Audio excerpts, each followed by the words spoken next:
Bienvenidos a Entrevista Ágora Surcolombiana, un espacio de diálogo con la comunidad académica de nuestra institución y también de quienes nos visitan. En esta ocasión contamos con la presencia del profesor William Fernando Torres, quien está al frente de la editorial de la universidad. Funge como editor y pues también coordinando pues esta importante dependencia de la Universidad Surcolombiana. Profesor William Fernando, bienvenido. Bien, muchas gracias. Buenas tardes. Profesor, ¿cómo está? Estamos aquí en la Feria Internacional del Libro 2019 y la Universidad Surcolombiana haciendo presencia. ¿Cómo ha venido posicionándose la Universidad Surcolombiana aquí en este escenario de la feria? Bueno, nosotros estamos viniendo desde 2014 a la feria, con el propósito de tener un espacio en el centro del país para presentar lo que hacemos intelectualmente, creativamente, y la oferta académica que tenemos hoy como universidad acreditada de alta calidad. Profesor, usted digamos que ha construido toda una documentación alrededor de las regiones, de la región, y digamos que siempre se ha hablado del centralismo y cómo el centralismo juega mucho sobre las regiones, pero ahora vemos que hay un proceso donde las regiones están viniendo al centro a mostrar sus procesos, sus realidades. ¿Cómo ha sido ese trabajo construido desde las regiones? Bueno, ha habido varios procesos en el país, que fue la emergencia o la insurgencia de las regiones, como habló Falsborda en un libro de los años 80 ya, ¿no? Que se veía ver que las regiones estaban comenzando a interpelar el centro, que las regiones estaban comenzando a creer en sí mismas. Pues, por supuesto, había regiones que tenían consolidado un proyecto económico, incluso social, como los departamentos, pues, o las áreas de influencia de Antioquia y del Valle. Pero las otras zonas del país habían sido despreciadas por el centro, como se advirtió en los chistes que hicieron sobre las periferias. Entonces, después del triunfo del conservatismo en la guerra de 1885 y que se expresó en la Constitución de 1886. Entonces las regiones comenzaron a expresarse y esa emergencia se consolida en la Constitución de 1991, ¿sí? Cuando se plantea el reto del ordenamiento territorial. A partir de ahí comienza a verse que hay una producción de investigación sobre regiones. Ya hoy vemos que el país tiene historia de las regiones. Antes solo salíamos en crónicas, pero ahora las regiones tienen historia y tienen sus propios historiadores, lo que demuestra que se ha venido madurando en sentirse colombiano, ¿sí? Y eso nos ha llevado a darnos cuenta de que tenemos cosas que compartir con el país, que presentar al país, y también que podemos dialogar desde las regiones con el centro. Profesor, en ese orden de ideas, un proyecto editorial universitario, ¿de qué manera le aporta digamos, a enriquecer esa diversidad que tiene el país? Bueno, nuestro primer propósito como editorial de la Universidad Surcolombiana ha sido narrar el sur, ¿sí? Ese sur que somos, Caquetá, Putumayo, Oriente del Cauca, Huila, nuestras fronteras con el Meta, ¿no? No ha sido narrado. Entonces, nosotros aquí tenemos que recoger la bandera de José Eustacio Rivera, porque fue el que le descubrió al país que existía la Amazonia. Entonces, contar el sur, ¿para qué? Para ganar los otros diálogos, ¿no? Para ganar los otros diálogos con el país y más allá. Por eso los retos de la editorial en esta etapa, son dos. Avanzar en la legitimidad científica, demostrar que nosotros podemos hacer ciencia, ¿sí? Y por un lado, y por otro ganar más credibilidad social, es decir, que nuestros productos informen a la región y al país, demos información comprobada, pertinente, calificada, para que los habitantes, las organizaciones, los entes territoriales, ¿no? O estatales puedan tomar decisiones informadas, decisiones calificadas, ¿sí? Que generen proyectos de mediano y largo plazo, que dejemos de estar haciendo nuestros planes de desarrollo para mañana por la tarde, sino que que demos una información que nos permita visorar más allá, no los 4 años de un gobierno, sino la perspectiva hoy que estamos metidos en esta globalización. Entonces bueno, la vieja frase que se ha olvidado, ¿no? Pensar lo global desde lo local, ¿no? y al revés, ¿no? Entonces ese es el reto que tenemos en la editorial, ¿no? Profesor William, el país invirtió más de 5 décadas digamos que en los relatos de la guerra, de la violencia, sin desconocer pues, que en las otras décadas también estuvo presente la violencia. Y en ese discurso de la guerra, del conflicto, de la violencia, pues invisibilizó los otros relatos de país. ¿Cuál es el compromiso que tenemos ahora como universidad para que los nuevos relatos, los relatos del hoy, ¿sí?, se integren a esos relatos que todavía están ahí invisibilizados, que no han tenido la oportunidad y que es el momento por el que está viviendo el país, pues que se den a conocer? Bueno, en este momento en el país hay diversos tipos de relatos. Unos que quieren saber qué fue lo que hizo la guerra, cuál es el daño que nos ha creado a más de 5 generaciones, ¿sí? En qué medida la guerra nos intimidó, nos hizo perder la perspectiva y el hacia dónde íbamos en colectivo, ¿no? Son los relatos de los epítetos, de la descalificación, que no se quiere reconocer lo que ha pasado, ¿sí? Estamos un poco como en la Alemania de los años 50, después de la Segunda Guerra Mundial, cuando tenían un crecimiento económico, pero no sabían qué decirse, porque frente al mundo tenían una fama terrible, ¿no? De asesinos, de torturadores, ¿no? Entonces, ahí está ese otro relato que en el fondo parece que quiere que continúe la guerra. Ese es el segundo relato. Frente a esos relatos está un tercer relato, que es el de las víctimas, ¿sí?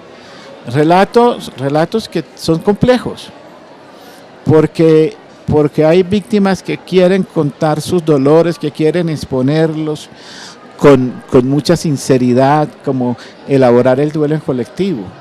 Pero hay otros que tienen intereses particulares en el relato que exponen, De esto ha hablado ya Beatriz Arlo en su libro Tiempo Pasado, sobre la industria de la memoria que surgió en la Argentina después de los procesos de la dictadura del 76 al 83.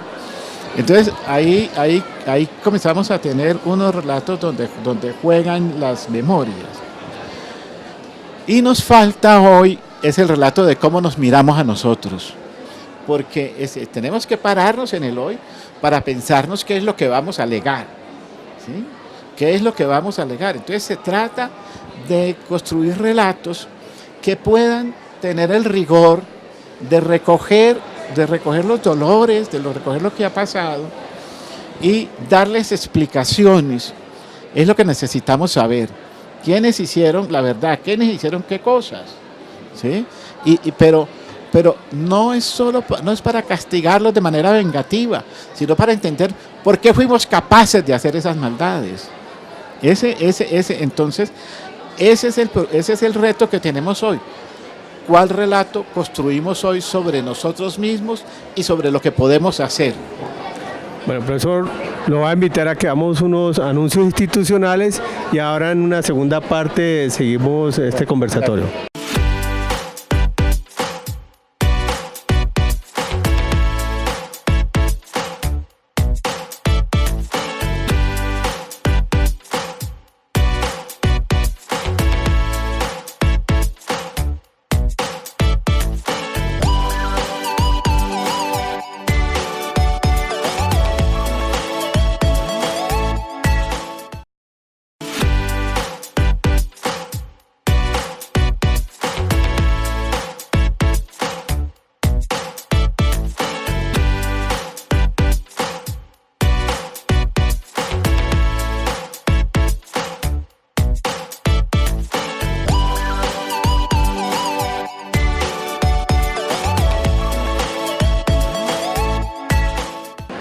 Regresamos a este diálogo con el profesor William Fernando Torres, el coordinador de la editorial de la Universidad Surcolombiana, quien está al frente del stand aquí en la Feria Internacional del Libro 2019.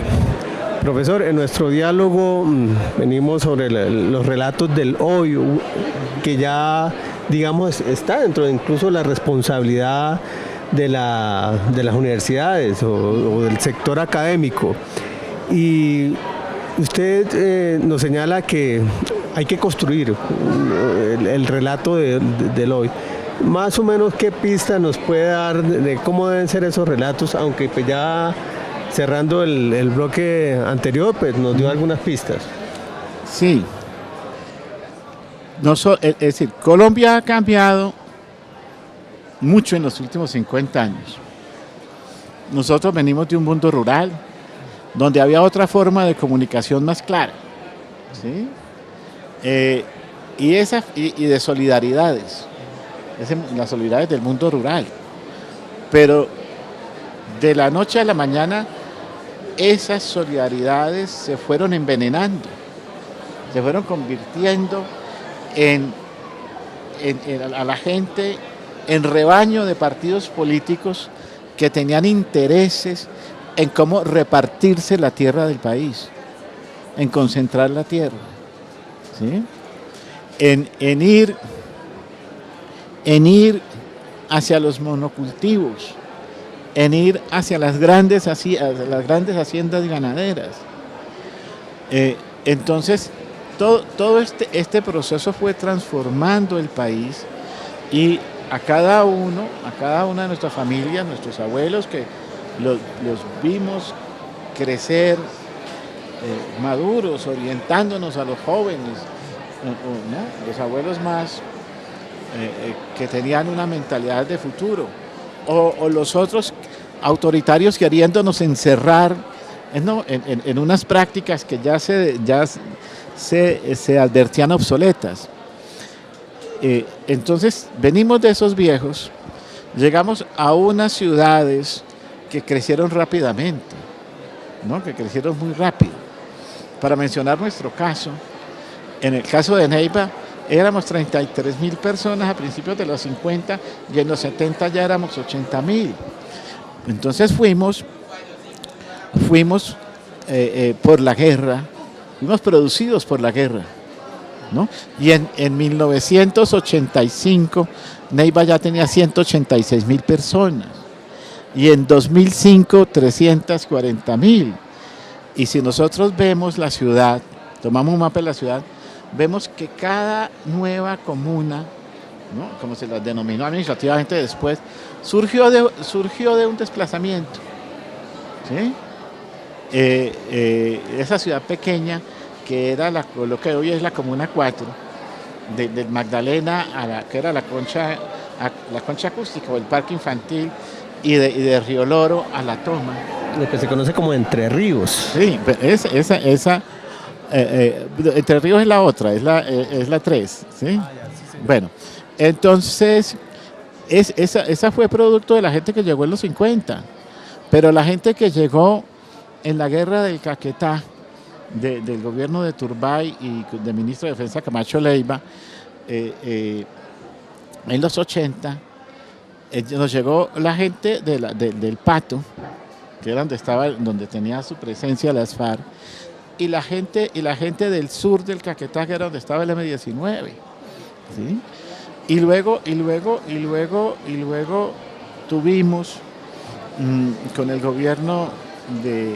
primer gobierno de Uribe, la llegada de la gente de Planada, de la gente del sur del Tolima, la gente que ya había venido a Neiva en mediados de los 50, ¿sí? Entonces pongo este ejemplo porque vemos que Neiva por un lado es producido por la guerra, pero por el otro por las nuevas tecnologías, ¿no? La televisión a color, nosotros vimos al Papa en el 68 en televisión en blanco y negro, y ya en el 82 vimos los mundiales de fútbol a partir de ahí en televisión a color, y luego rápidamente llegaron las parabólicas, ¿no? Bueno, entraron las redes de internet, entraron todas las nuevas tecnologías que hoy tenemos. Eso también nos cambió como pueblo conversador, que sacaba sus sillas para conversar al atardecer. Pero es decir, nos llegó la tecnología y teníamos en medio de la guerra. Después del atentado de Villa Magdalena en 2002,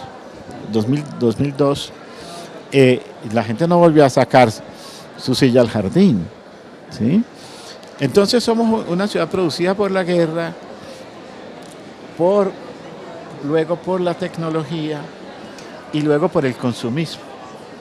Hoy vemos que la ciudad de Neiva tiene unos centros comerciales que tomaron el oriente, han creado una media luna, ¿sí? 5 centros comerciales para diversos niveles, estratos, para usar esa vieja palabra, que cambiaron las costumbres. Ya el centro nos queda como lejos, no pasamos por el centro.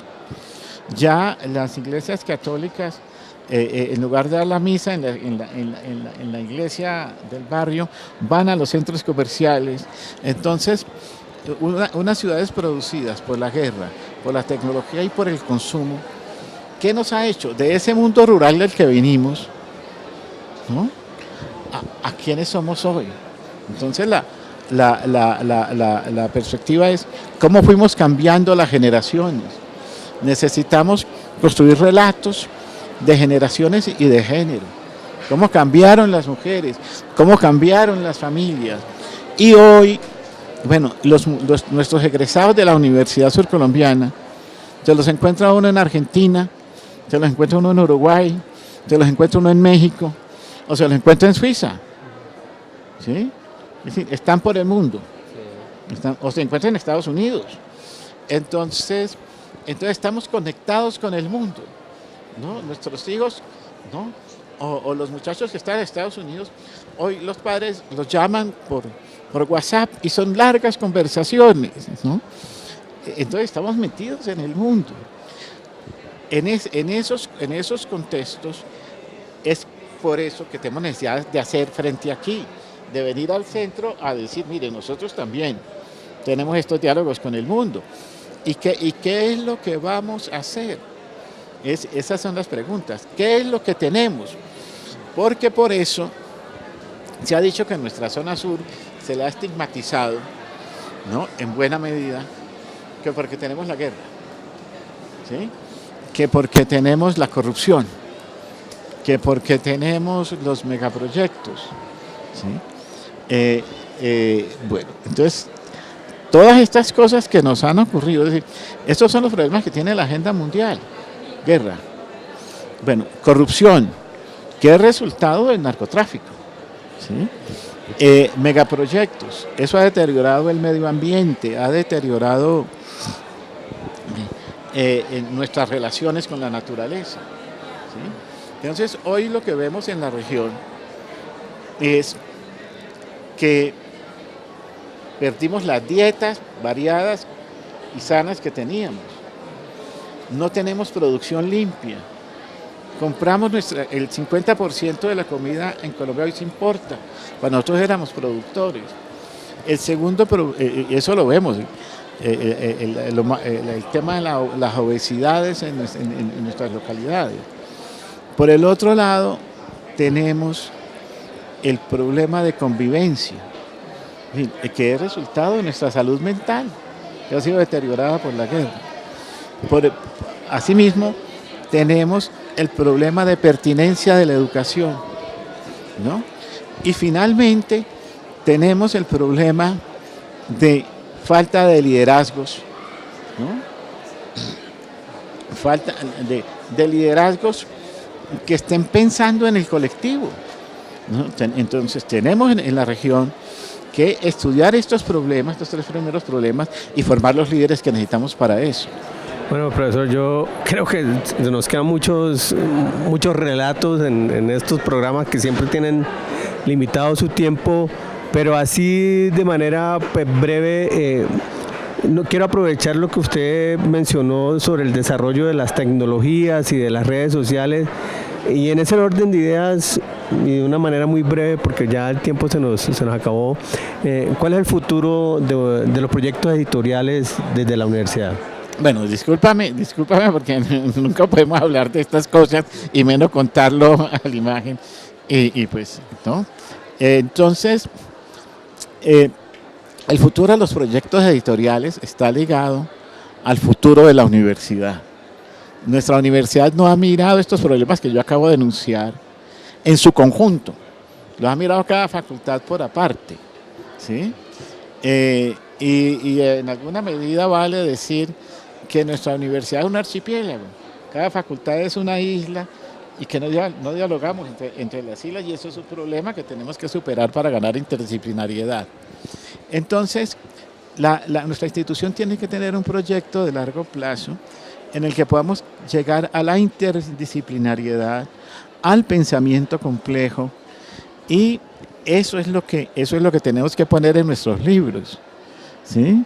Es decir, dar el salto en nuestros libros a poder participar con ellos en el diálogo que estamos haciendo las editoriales universitarias, contando nuestras regiones, pero también en el diálogo que necesitamos crear con el continente y en especial en la formación de los nuevos liderazgos regionales.